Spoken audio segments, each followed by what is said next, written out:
موزه سیار عروسک‌های ایرانی به هندوستان رسید. این عروسک تکم هستش و من تکمچیم. تکم به معنی بز نره و تکمچی اومدن بهار رو میگه. در این موزه هنرمندان ایرانی به شکلی نو به معرفی عروسک‌های آیینی و نمایشی ایران پرداختند. بز نماد ایران باستان، زایندگی و باروریه.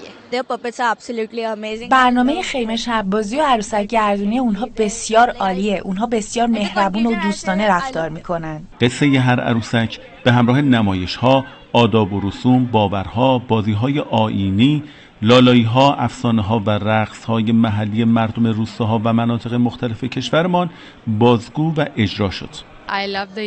من فرهنگ ایران رو دوست دارم.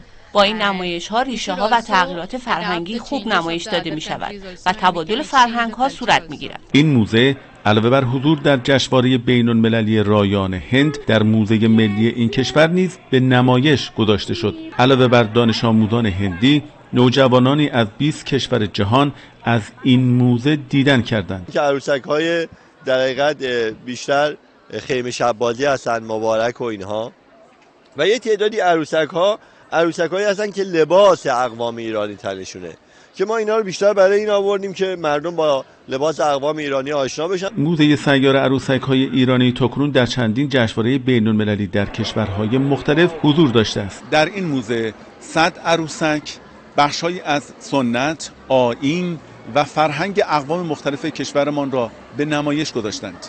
حسن عبدالملکی، خبرگزاری صدا و سیما، دهلی نو.